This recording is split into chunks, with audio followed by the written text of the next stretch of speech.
सत्यराम महाराज दादू नमो नमो निरंजनम। नमस्कार गुरुदेवतः वंदनम सर्वसाधुवात् प्रणामं पारंगत परब्रह्म परापरम सोमम देव निरंजनम निराकारं निर्मलं तस्य दादू वंदनम। केसरं वरधरं स्वामी नूर तेज सुधामयम् दादू दयालु दया करतव सर्व विघ्न विनाशनम। जो प्रभु जग में ज्योति में कारण करण अभेव विघ्न हरण मंगल करण श्री नमो निरंजन देव। बोलियो साधु श्री स्वामी दादूदयाल महाराज की निरंजन देव की। गुरुदेव की कृपा से सत्संग है। सुखदेव जी महाराज ने प्रश्न किया कि आपने छोटे और 5वें स्कंध में श्रीमद् भागवत में जो प्रजा की उत्पत्ति बताई है, लेकिन वह मेरी समझ में कम आई। आप कृपा करके दक्ष प्रजापति ने मनुष्य की उत्पत्ति कैसे की, वह भगवान की जो है स्तुति करी है।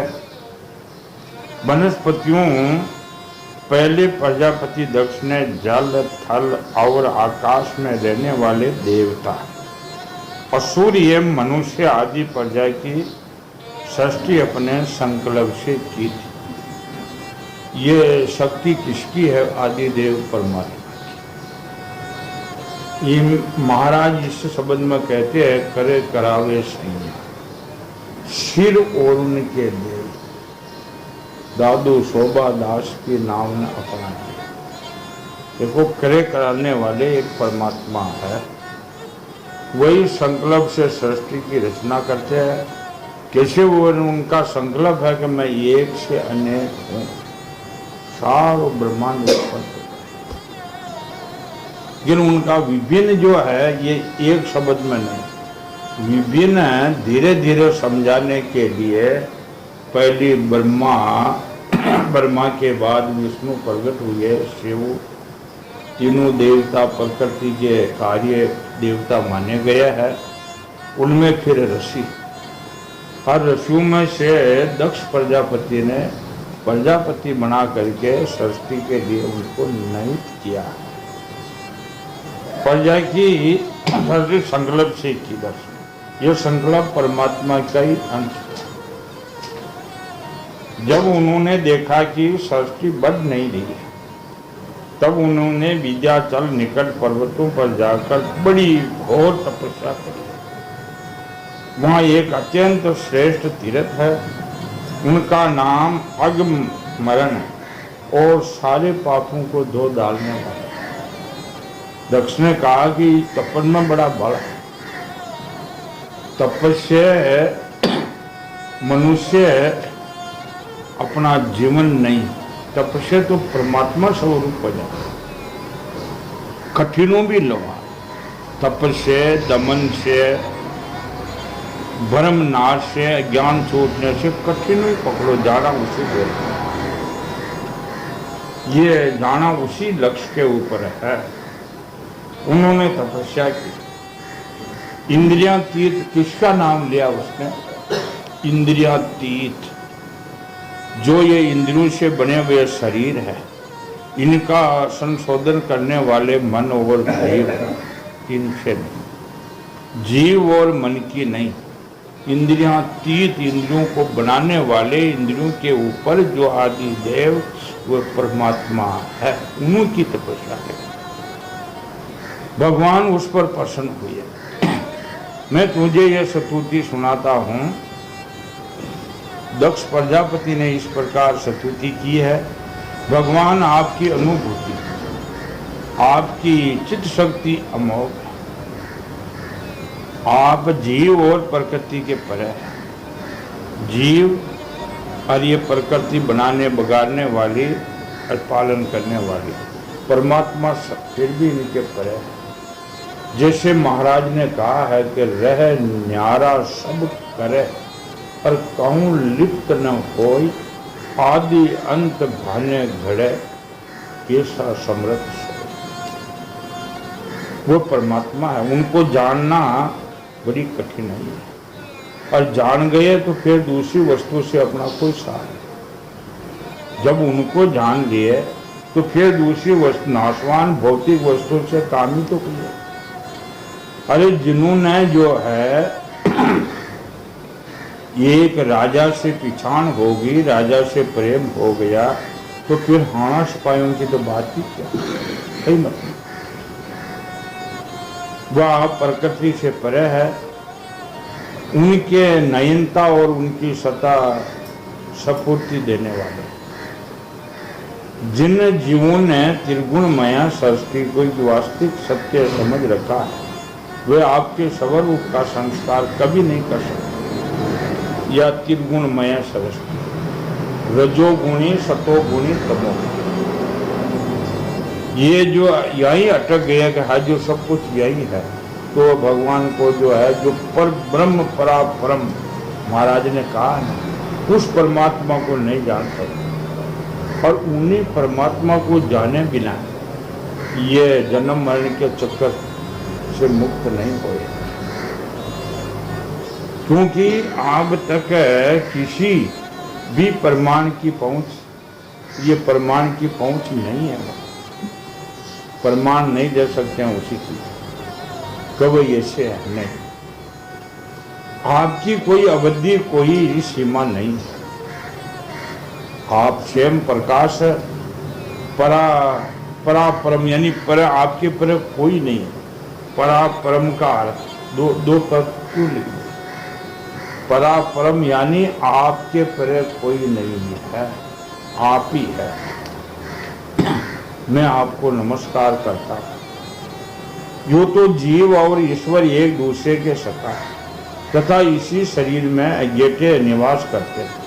दादू के दिल दो ही है, एक खाकी एक नूर। खाकी दिल सूझे नहीं, नूरे मजे हजे। इस बात को जानना, तत्व ज्ञान के बिगड़ जान नहीं सकते। दोनों ही निवास यही करते हैं। एक खाकी है, एक नूर। खाकी मायामय है, नूर निर्लेप है, अखंड है, खंडित नहीं।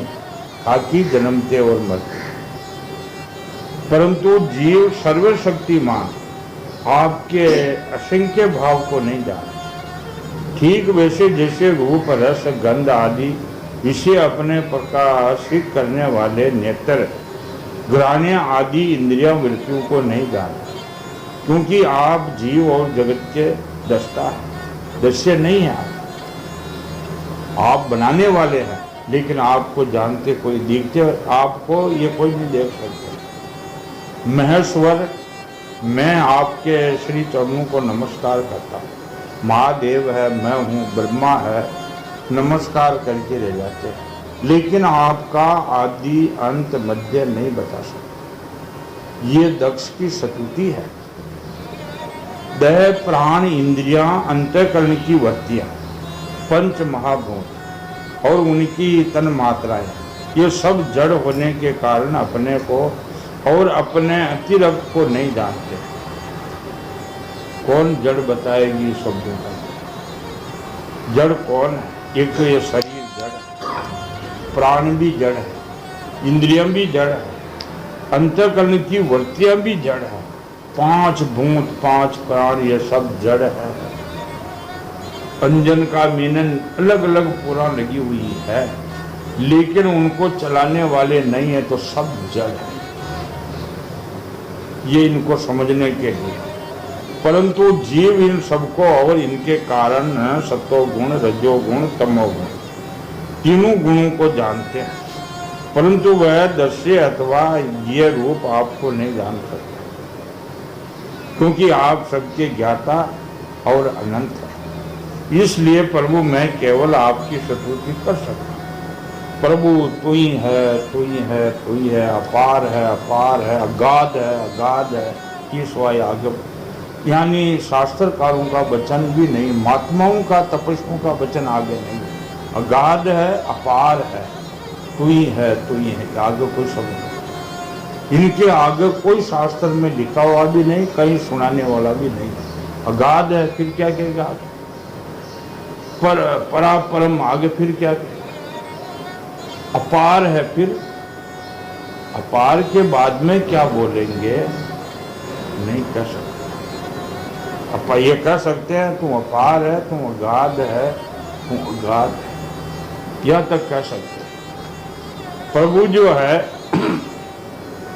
विंध्याचल के अभयन तीर्थ में जब प्रजापति दक्ष ने इस प्रकार जो स्तुति की है, तब वत्सल भगवान उनके सामने प्रकट हुए। उस समय भगवान गरुड़ के खंडों पर चरण रखे हुए, विशाल अष्टपुष्ट 8 भुजाएं। 4 भुजाएं तो सभी कहते हैं, यहाँ तो 8 भुजाएं ली, 8 भुजाएं। और गरुड़ के खंडे ऊपर पैर रखे हुए, अष्टपुरुष, अष्टपुष्ट 8 भुजाएं, चक्र, शंख, तलवार, ढाल, बाण, धनुष, पारस, गदा धारण किए हुए। अब कोई संशय कर ले कि 4 भुजा, 4 भुजा, 8 भुजा तो देखा सुना नहीं। ये शक्ति और प्राण और पुरुष का दोनों रूप 8 भुजा मिलके बताया। ये संशय कोई के कह देगा। जैसे शिव शक्ति ने लिया अवतार, तो शक्ति का 8 भुजा है, वो 4 भुजा, 4 भुजा नाती है, और उनमें शक्ति जो है फैलाई है 4 भुजा, 8 भुजा है, वो एक रूप बताया। वर्षाकालीन मेघ के समान श्याम वर्ण, नेत्रों में प्रसाद की वर्षा, घूंघटों में वनमाला लटकती हुई। भगवान के ऐसे दर्शन जो है वो सब मणि है। राज दक्ष ने उनका जो है दर्शन किया। बहुमूल्य किरीट कुंडल। भगवान ने प्रसन्न होकर के उनको कहा, परम भाग्यवान दक्ष, अब तुम्हारी तपस्या सिद्ध हो गई। तेरी तपस्या है वो पूर्ण हो चुकी है। पूर्ण कह दो, सिद्ध कह दो, क्योंकि मुझ पर श्रद्धा करने में तुम्हारे हृदय में मेरे प्रति जो परम प्रेम भाव का जो उदय हो गया है। प्रजापति, तुमने इस विश्व की वृद्धि के लिए तपस्या करी है, इसलिए मैं तुम पर प्रसन्न हूँ, क्योंकि ये मेरी ही इच्छा है। जो भी कुछ परिश्रम करते हैं आप शुभ काम का, अशुभ नहीं, शुभ काम का जो परिश्रम करते हैं वो परमात्मा का ही उनकी अनुमति है। संकल्प तो वही देने वाले हैं। कोई क्या शुभ अशुभ दोनों संकल्प भगवान देते नहीं। अशुभ सब अशुभ संकल्प ही माया है। अशुभ संकल्प होना ही अज्ञान है। तो ये परमात्मा कैसे पुण्य देते? अज्ञान की परमात्मा पुण्य नहीं देते। कोई दीपक कह देगा मैं अंधकार कर रही हूँ, अंधकार कैसे करेगा दीपक? दीपक तो प्रकाश करेगा।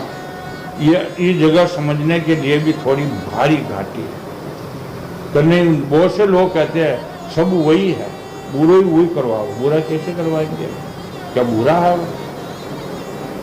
ये एक अवधूत से एक राजा ने प्रश्न किया कि राजा बोलियो महाराज जी, भगवान ने कौन वस्तु खराब है? अवधूत ने कहा राजन, भगवान ने कोई वस्तु खराब नहीं। कह नहीं सकते कि ये भगवान ने खराब वस्तु। अगर अवधूत कह देते ये वस्तु खराब है, भगवान ने बनाई, तो राजा और जो तर्क कर लेते हो कि महाराज क्या भगवान खराब है जो खराब वस्तु बनाते? नहीं, यानी बुरे संकल्प ही अज्ञान है। भगवान उनकी पुण्य नहीं देते। हाँ, शक्ति उनकी है, लेकिन ये कह नहीं सकते हैं कि भगवान की पुण्य जो बुरा काम करे। शक्ति तो उस परमात्मा की है, तुम उनके बगैर तो कोई कार्य नहीं कर सकते। उनकी इसमें रजा, ये अज्ञान। जगत में संसद प्राणी अभिव्रत और समीव्रत, ब्रह्मा शंकर तुम्हारे जैसे प्रजापति, स्वयं व मनु आदि इंद्रादि देवेंद्र, इंद्र आदि देवता, ये सब मेरी विभूतियां हैं। भगवान बोले देख दक्ष, मैं तेरे पे प्रसन्न हूँ, और ये जितना भी देवता है, ब्रह्मा है, शंकर है, इंद्र है, प्रजापति है, स्वयं व मनु है, ये सब मेरी विभूति। मैं सब प्राणियों की अभिव्यक्ति करने वाला मैं। बलमन तपस्या मेरा हृदय है, जो कोई तप करते हैं ना वो मेरा हृदय, मेरे हृदय में निवास करके तप कर सकता, वरना तप कैसे करेगा। विद्या मेरा शरीर है, कर्म आकृति है, ये अंग है मेरा, धर्म मेरा मन है। भगवान कहते हैं धर्म है मेरा मन है, देवता मेरे प्राण है। जब यह सृष्टि नहीं थी तब केवल मैं ही था। भगवान कहते हैं सृष्टि दृश्य नहीं था, कौन थे? मैं। मैं ही मेरे आश्रय में, मेरे आधार, मेरे तकिए मैं रहूं, कैसे दरबार। ये महाराज का शब्द, ये महाराज का शब्द कहने का ये भाव है कि ये सत्संग है, ये कोई कथा नहीं है। गुरुजन कहते थे गुरुजनों का प्रसाद है केवल सत्संग, कथा भाषण तो है ही नहीं, कथा करते भी नहीं, केवल सत्संग सारो है कि ये जो है सत्संग है। और सत्संग की महिमा, कथा की महिमा कटी पर, कठे भी जीवों का कल्याण हुआ खत्म नहीं सत्संग से। कथा तो केवल कर्म है और सत्संग सार है। ये भी निष्क्रिय रूप में, बाहर भीतर कहाँ भी और कुछ न था, न कोई दस्ता और न कोई दृश्य था।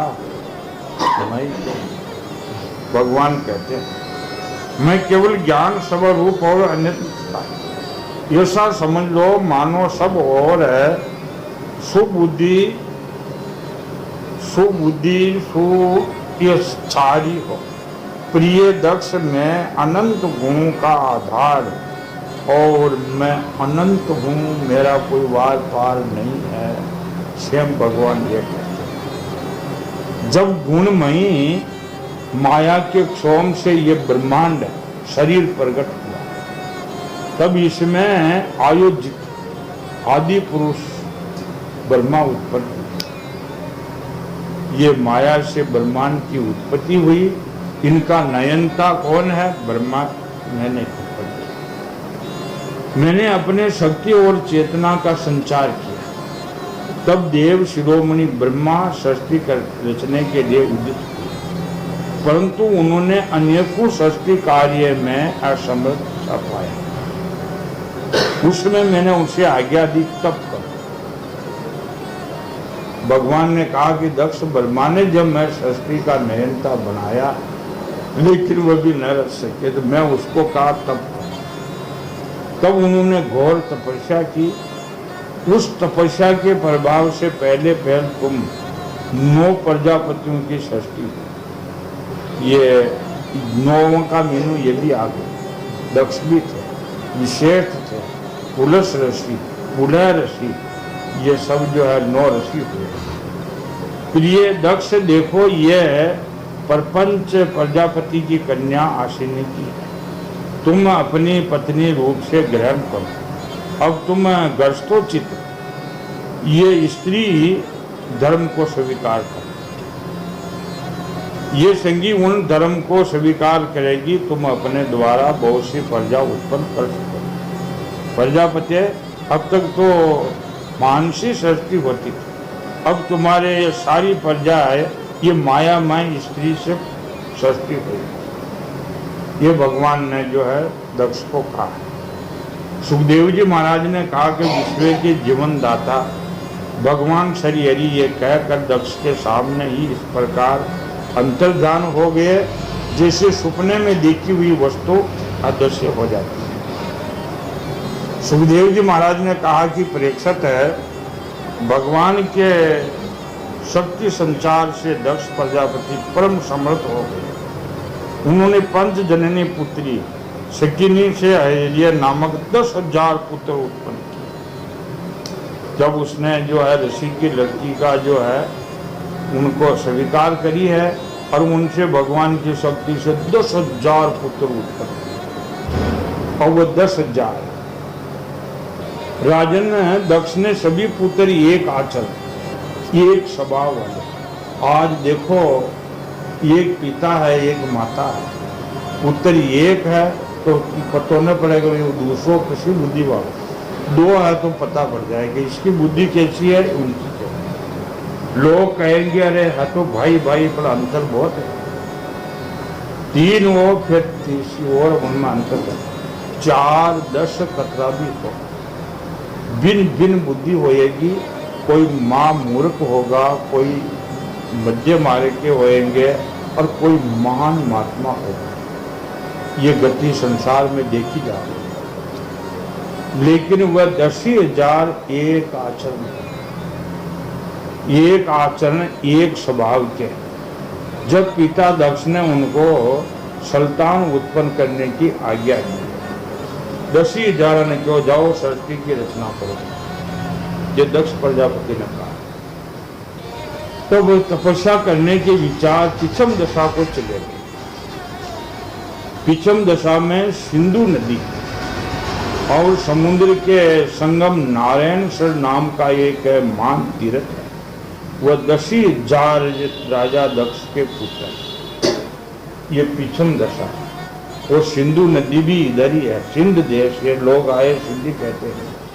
और वह सिंधु नदी समुद्र में मिली, वहीं तीर्थ है नारायणसर नाम। वह 10,000 जो राजा दक्ष के पुत्र वहां जाके तपस्या शुरू कर। बड़े बड़े मुनि और सिद्ध पुरुष वहां निवास करते हैं।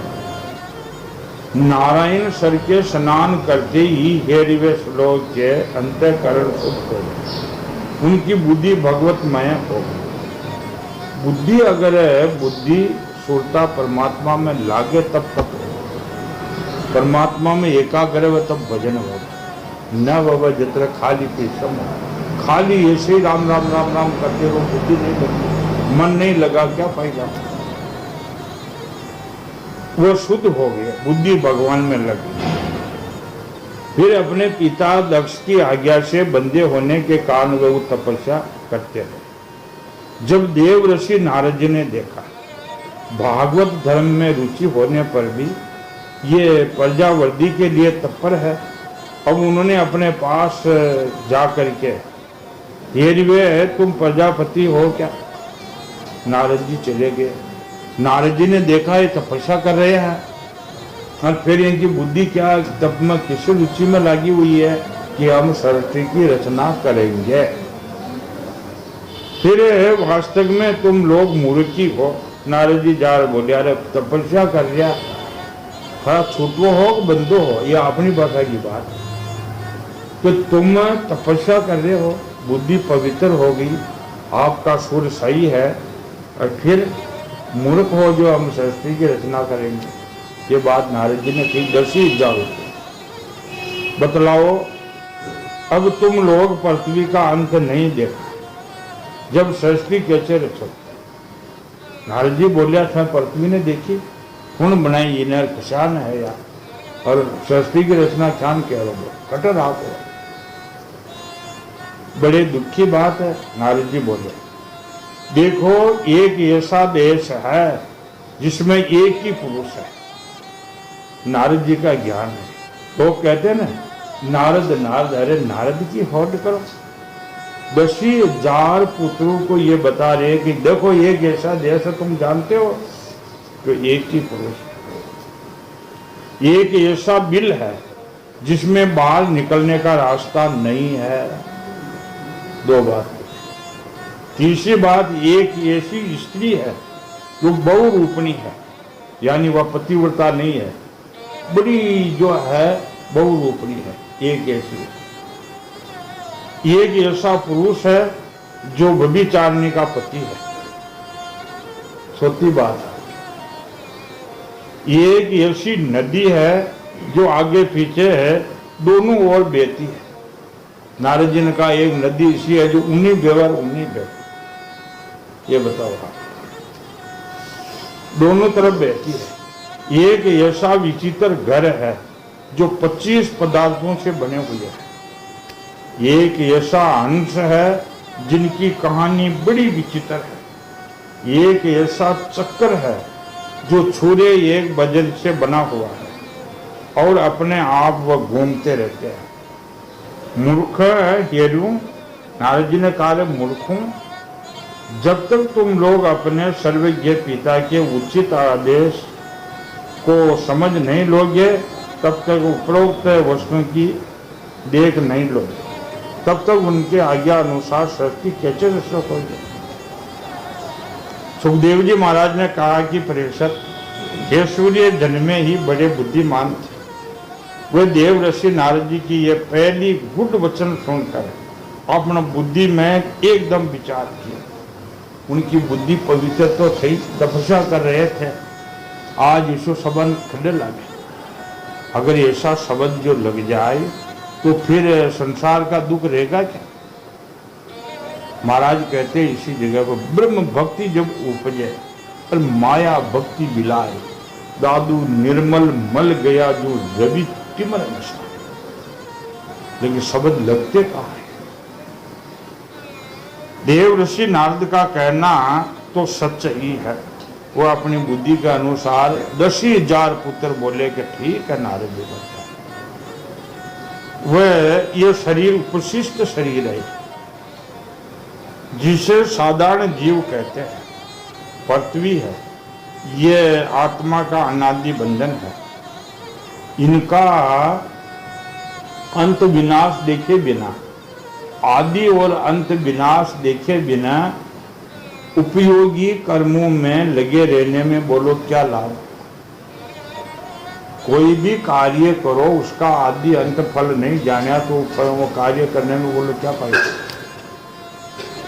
फायदो है कि आदि अंत जाने नहीं। जो मनुष्य कहते हैं मैं जाना है, कहाँ जाना है ये तो पता नहीं, तो जब कहाँ जाओगे, पता ही नहीं तो जाएगा कहाँ। सचमुच ईश्वर एक ही है। अपनी बुद्धि के अनुसार 10,000 बालकिनों ने कहा कि सचमुच एक है। नारद जी का कहना कि ईश्वर एक है, दो ईश्वर है ही नहीं।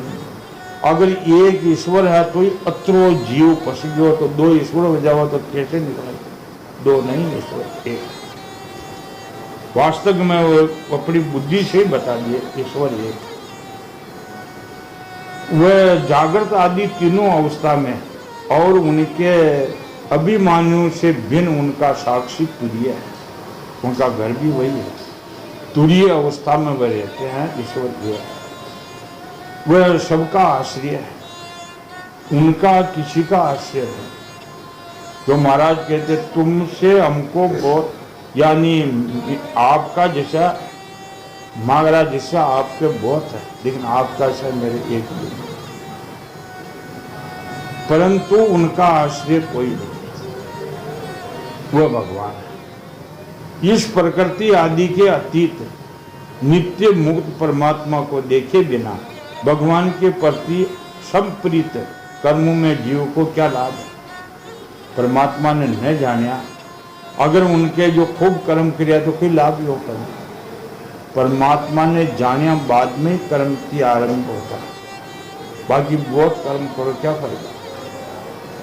जैसे मनुष्य बिल रूप पाताल में प्रवेश करके वहां से नहीं लौट पाते, वैसे जीव जिसको प्राप्त होकर फिर इस संसार में नहीं लौटते। अगर वो परमात्मा में जो जीव जो मिल गया मुड़ के वापस नहीं आएंगे। वो भी जब उसमें मिल गए कैसे मुड़ के कैसे आएंगे। फल पाका बेली तजी और छिटकाया मुख माई, साईं अपना कर लिया सो फिर उनके। महाराज की वाणी देखो, कई शास्त्र में खट मिला। जो स्वयं अनंत ज्योति स्वरूप है, उन परमात्मा को जाने बिना विनाशवान स्वर्ग आदि फल देने वाले कर्मों को करने में क्या लाभ है? परमात्मा ने न जानिया स्वर्ग मिलेगा, ब्रह्म लोक मिलेगा, रिद्धि सिद्धि मिलेगी, क्या फायदा? नाशवान है। ये अपनी बदी बहुरूपणी और सत्वगुण रजोगुण गुण को धारण करने वाली व्यभिचारिणी स्त्री के समान है। एक स्त्री है, एक पुरुष की नारी नहीं, अपनी बुद्धि है।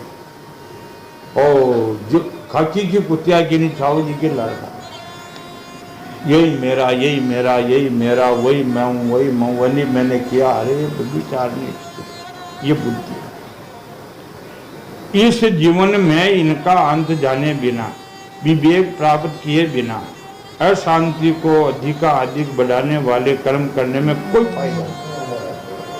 जितना कर्म करोगे उतनी अशांति बढ़ेगी, उसको जाने।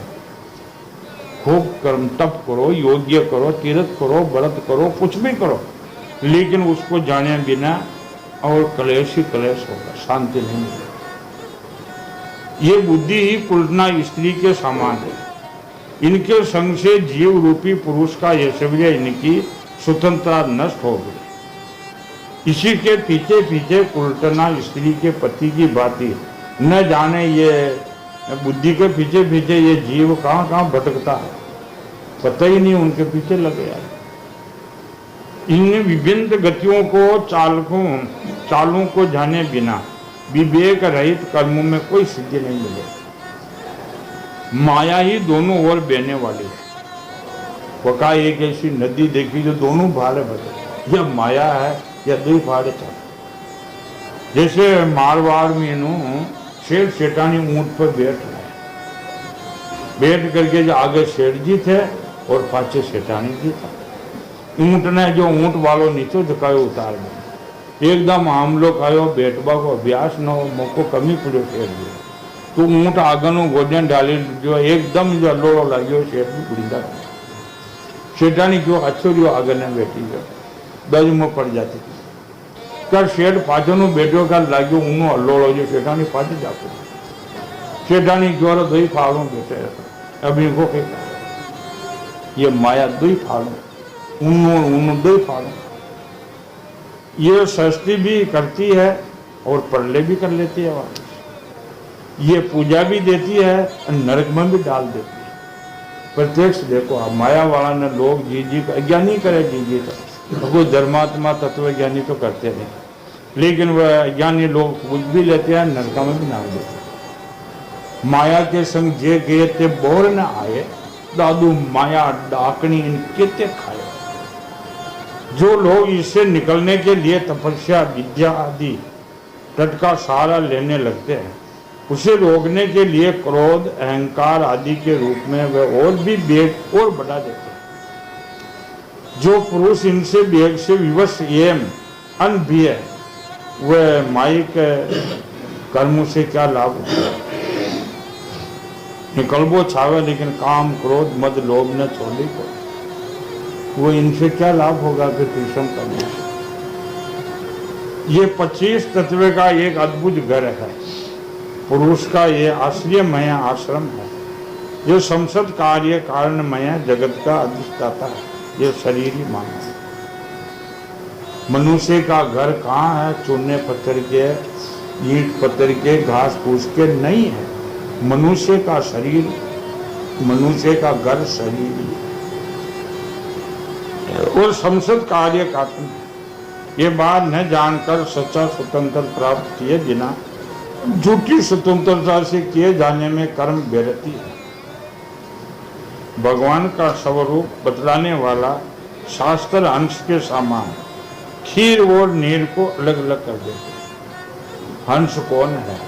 कि भगवान का जो है ज्ञान है, वह खीर और नीर यानी पानी और दूध को अलग अलग कर देते हैं। और अगर यो ज्ञान जो न है तो कई फायदे दिखा देते हैं। ऐसे अध्यात्म शास्त्र रूपी अंश का आश्रय छोड़कर वह जाने बिना बई मूर्ख बनाने वाले कर्मों से कोई लाभ नहीं।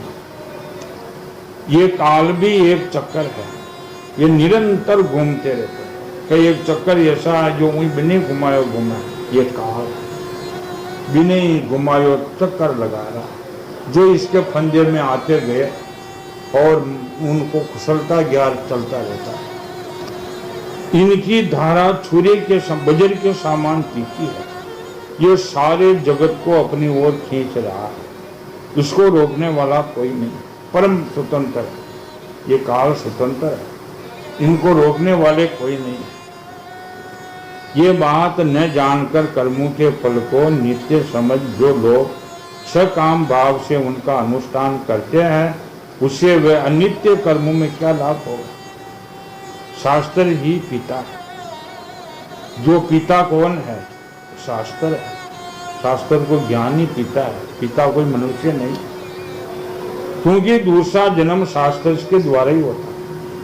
सत्संग न हो तो दूसरा जन्म कैसे होगा? जैसे ब्राह्मण माता ब्राह्मणी पुत्र हो गया, जब तक उनको जनेऊ संस्कार नहीं होगा, गुरु का शब्द नहीं आएंगे, तब तक वो ब्राह्मण नहीं कहते। तो शास्त्री जो है ये पिता है और ये जन्म देने वाला शास्त्र है, और उनका आदेश कर्मों में लगना नहीं, उनके निर्वृत्त होना करना। जो नहीं जानता वह गुणमय शब्द आदि विषयों पर विश्वास कर लेता है, तब वह कर्मों में निर्वृत्ति होने की आज्ञा का पालन भला कैसे कर सकते हैं?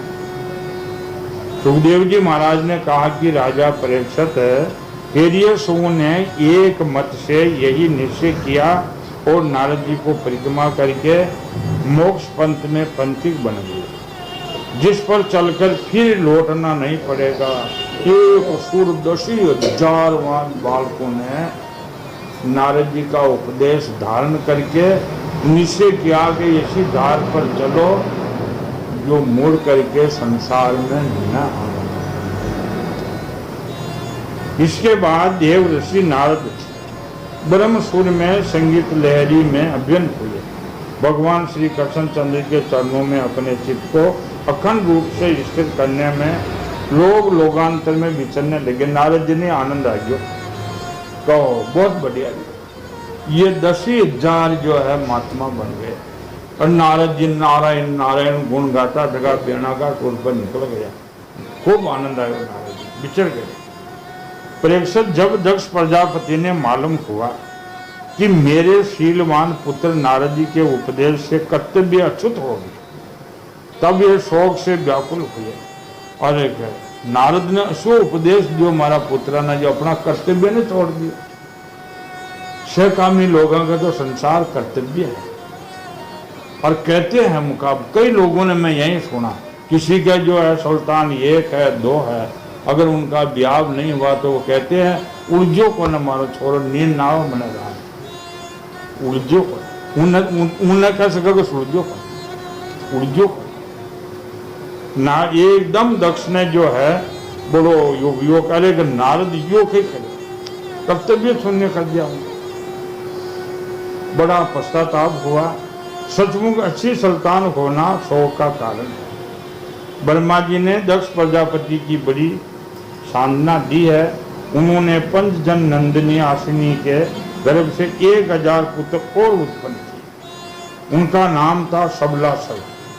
वह भी अपने पिता दक्ष प्रजापति की आज्ञा पालन कर प्रजा सृष्टि के उद्देश्य तप करने के लिए उसी नारायण सर तीर्थ पर गए। जाकर बड़े भाइयों ने सिद्धि प्राप्त की। सबलासुरों ने वहां जाकर के सरोवर में स्नान किए। स्नान से उसने अंतर करने की सारे मल धुल गए। तब ये परब्रह्म रूपी परमाम तप करते हुए महान तपस्या में लगे। कुछ महीनों तक केवल जल ही पिया उसने, 1000 ऋषियों ने, और कुछ महीनों तक केवल हवा पीकर उसने नमस्कार पूर्वक ओंकार का जो है ज्ञान किया। जो विशुद्ध चित्त से निवास करते, सबके अंतर्यामी है, सर्वव्यापक है, पूर्णांश स्वरूप भगवान का उन लोगों ने ध्यान किया। ये मंत्र का अभ्यास करते हुए मंत्र आदिपति भगवान की आराधना की। परीक्षित इस प्रकार दक्ष के पुत्र सबलासुर प्रजापति के लिए तपस्या संलग्न थे। उनके पास देव ऋषि नारद जी फिर चले गए। घूमता घूमता नारायण नारायण करते हुए आए। क्या 1000 हो रही है, 10,000 न खा दिया, 1000 फिर देवर्षि नारद पहुंच गए और उनके पहले के सामान ऐसे शब्द उनको भी थे। उन्होंने कहा, दक्ष प्रजापति के पुत्रों, मैं तुम लोगों को उपदेश देता हूँ, तुम लोग उसको सुनो। तुम लोग पहले भाइयों के बड़ा प्रेम करते हो, इसलिए उन्हें मार्ग का अनुष्ठान करो। बोलो, आप भाइयों से प्रेम है? आपने पता आपके भाई कितने हैं? 10,000। उनका प्रेम है का पूरा प्रेम है, हमारे भाई है। बोलो, उनका अनुसरण लो, उनके अलग कोई काम नहीं करो, उनका अनुसरण लो। जो धर्म यज्ञ भाई अपने बड़े भाइयों का श्रेष्ठ मार्ग का अनुसरण करते हैं, वो सच्चा भाई वही माना गया। जब बड़ो भाई धर्म यज्ञ हो, धर्म को जानने वाले हो, तो छोटा को भी धर्म का मैंने उनका अनुसरण लेना चाहिए। ये पुण्यवान पुरुष पर लोग में सदगति के साथ आनंद लेते हैं। प्रेक्षक सबलासुरों को इस प्रकार उपदेश देकर देवर्षि नारद जी वहां से चले गए। लोगों ने अपने भाइयों का मार्ग ही अनुसरण ले लिया। वह नारद जी का दर्शन कभी व्यर्थ नहीं जाता है और उसी पंथ में वो 11,000 हो गए और वह परमात्मा के जो है पंथ में, पंथ नाम रस्ते का परमात्मा की भक्ति में विलीन हो गए। सृष्टि रचने का उसने कोई रुचि नहीं। दक्ष प्रजापति ने देखा आजकल बहुत से अपसुगन हो रहे हैं, चित्त में पुत्रों की अधिष्ठा आकांक्षा हो रही है। दक्ष ने आया कि सृष्टि 11,000 तो मैंने भेज दिए और सृष्टि की वर्दी कहाँ दी नहीं। मेरे को अपसुगन हो रही है, मन भी ठीक नहीं रहता, कारण क्या है? इतने में उन्हें मालूम हुआ कि पहले की भांति अब की बार भी नारद जी तेरे पुत्रों को चौपट कर दिया है। ठीक है, संसार से तो चौपट ही हुआ, नारद ने तेरे पुत्रों को चौपट कर दिया। अपने पुत्रों की कर्तव्य युक्ति से बड़ा शौक हुआ, नारद जी पर क्रोध करके बोले। क्रोध के मारे दक्ष प्रजापति ने होठ फड़काया और वे आवेश भरकर नारद जी से बोले, अरे दुष्ट, अपने झूठ मूठ साधुओं का बहाना बना करके घूमता है। और ये दक्ष प्रजापति बाणु कई है लोग, लेकिन बाणु नारद जैसा है भी तो कर। नारद जैसा हुआ तो फिर भी ठीक है। वो 11,000 जो है बालखिन ऋषि बना दिए, वो शक्ति भी तो नहीं है। और आप सुलझाए थे, पर लेकिन फिर भी उनको जो है शराब मिला। तो बाणु तो कही है, खुद तिरे हुए नहीं, तार भी नहीं सके, फिर ऊपर ने जो है लट और पड़ते। चेला बनाना बहुत नहीं बनाना चाहिए। तो जब तक आप नहीं सुलझे तो दूसरे को सुलझाना। जब उसने कहा, रे दुष्ट नारद, कौन बोले ये दक्ष, झूठ मूठ साधुओं का बाना फेर रखा है तूने, हमारे भोले भाले बालकों को भिक्षुक बना दिए। ये भिक्षुकों का मार्ग है, उन्हें क्यों बताया मेरे को तो? और वो तो भोले भाले मान गए तेरी बात। वह ऐसा अपकार किया तूने। अभी उनने ब्रह्मचर्य ऋषि रण यज्ञ में देव रण और पुत्र पति पितर रण नहीं उतारा।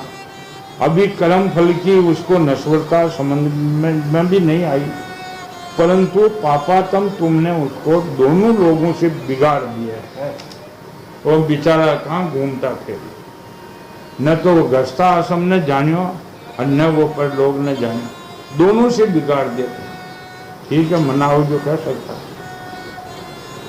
सचमुख तुम्हारे हृदय में दिया का नाम भी नहीं है। तुम इस प्रकार बच्चों की बुद्धि बिगाड़ने फिरते हो। तुम में भगवान के पार्षदों में रहकर उनकी कीर्ति कलंक ही लगाया तुमने। तो कहो भगवान को पार्षद, ऐसा नारद, वो कीर्ति लगाई तुम भगवान की भक्ति में, कलंक लगाया तुम। सचमुख तुम बड़े निर्लज हो। मैं जानता हूं कि भगवान के पार्षद सदा सर्वदा दुखी प्राणियों पर दया करने के लिए घूमते हैं, परंतु तुम प्रेमा भाव का विनाश करने वाले हो। तुम उन लोगों को बैर कराते हो, किसी से बैर नहीं करते। यदि तुम ऐसा समझते हो कि बैरागियों से ही सन्यास विशेष शक्ति का जो बंधन कट जा सकता है, तो तुम्हारा ये विचार ठीक नहीं है, क्योंकि तुम्हारे जैसे झूठ मूठ वैराग्य का स्नान भरने वाले किसी को वैराग्य नहीं करा सकते। नारद मनुष्य विष्णु का अनुभव किए बिना उनकी कटुता नहीं जान सकते, तो वो कैसे त्यागेंगे उनको? वो बालक ही जाने के संसार का मैंने दुख ही होगा, दुख देखो ही नहीं। और मन की चीज को जो है, इंद्रियों को जो है बिल्कुल ही ये आया ही नहीं, फिर उनको कैसे तो बालकों को देखा दिया। दुख रूपता का अनुभव होने पर स्वयं जैसा वैराग्य होता है वैसा वैराग्य तू नहीं करा सकता। हम लोग सतग्रस्त हैं, अपनी धर्म मर्यादा का पालन करते हैं। एक बार पहले तुमने हमारा अश्लील उपकार किया, अब हमने सह लिया। अब जो तुमने हमारी वंश परंपरा का मैंने उच्छेद किया है, उतारू हो गए तो बिगाड़ने में, फिर हमारे साथ दुष्टता का व्यवहार किया है, इसलिए मुंड जाओ, लोग लोगांतर में भटकते ही रहो, और एक जगह ठहरने से तेरे सिर में दर्द हो जाएगा। ये दक्ष ने श्राप दे दिया भाई, फरतो ही रहता हूँ, घूमते ही रिया कर, और एक जगह रुकेगा ना तेरा सिर में दर्द हो जाएगा। सुखदेव जी ने कहा, परीक्षित, संत शिरोमणि देव ऋषि नारद ने बहुत अच्छा कह करके दक्ष का श्राप स्वीकार कर दिया। नारद जी बोलिया कि बहुत ही अच्छी बात, ठीक है, घूमते ही रहो, नारायण नारायण तो रटे ही हाँ दीजिए। और ये साधु स्वभाव है, उमा संत की यही बड़ाई, मद करत करे भलाई। संत सहन करते हैं। नारद जी ने जो है दक्ष का श्राप अपने सिर पर धारण किए। संसार में साधुता इसका नाम है, बाकी ये शक्ति नहीं हो तो साधु कहलाने योग्य भी नहीं। साधु कैसे बने? ये शक्ति है, साधुता का नाम है। दूसरे का क्या हुआ अपकार सह लिया जाए, ये साधुता का काम है। परीक्षित, तदंतर बलमा जी ने बहुत अनुमेय करने पर दक्ष प्रजापति ने अपनी पत्नी अश्विनी के गर्भ से 60 कन्याएं उत्पन्न। वह सभी अपने पिता दक्ष के बहुत प्रेम थी। दक्ष प्रजापति ने उनने 10 कन्याएं धर्म को, 13 कश्यप ऋषि को, 27 चंद्रमा को और भूत 2 अंगिरा ऋषि को और 2 कश्यप ऋषि को, शेष 4 कन्या जो है ये यही ऋषियों को दे दी। दक्ष कन्याओं ने इनके सुल्ताना नाम मुझसे सुनो, इनकी वंश परापर से तीनों लोग में मनुष्य छाए हुए हैं। ये जो है 27 कन्याओं का वंश इस संसार में चला और वो 11,000 तो निकल गए, वो मुड़ के संसार में नहीं आए। धर्म की 10 पत्नियां, भानु, लंबा, कुकुमी, ये उनका नाम दिया है। राजन भानु का पुत्र देव सम है, उनका इंद्र सेन है। अंबा का पुत्र हुआ विजय, उनके मेघगण है। ये सब जो इंद्र लोक का नाम बताया है ये का। कुंभ का पुत्र हुआ संकट, उनका कीटक, और कीटक के पुत्र हुए पृथ्वी के संपूर्ण दुर्गों के किलों में अभिमानी देवता। ये देवता भी उन्हीं के हैं। विश्वा के विश्व देव हुए, उनमें कोई सुल्तान न हुई। होता है कोई कोई के नहीं भी होती है। आगे चलते जो है ये सारा संसार उन्हीं से भरा हुआ है। ये दक्ष की जो सृष्टि का विवरण ये मेंत्र ऋषि ने विदुर जी को सुनाए, लेकिन दक्ष ने यहाँ पर जो है राजा परीक्षित ने उनके लिए सुनने के लिए ये सुखदेव स्वामी से प्रार्थना करी है, तो उसने ये सुनाया। और नारद जी ने राजा दक्ष के 11,000 पुत्रों का उपदेश दे के वृत्त बनाए, लेकिन उनको जो श्राप दे दिए वह भी अपने सिर पर किया।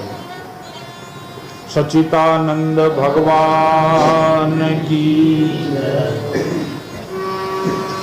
ऐसा ज्ञान बतावे मेरा ऐसा ज्ञान बतावे, ऐसा ज्ञान बतावे मेरा, ऐसा ज्ञान बतावे, ऐसा ज्ञान बतावे मेरा, ऐसा ज्ञान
काल बताओ चलना आज ही काल है चलना आज ही काल बताओ रे चलना आज ही काल है समझन दे के कहाँ सुख सोए समझन दे के कहाँ सुख सोए रे मन राम संभाल रे मन राम संभाल रे चलना आज ही काल बताओ रे चलना आज ही काल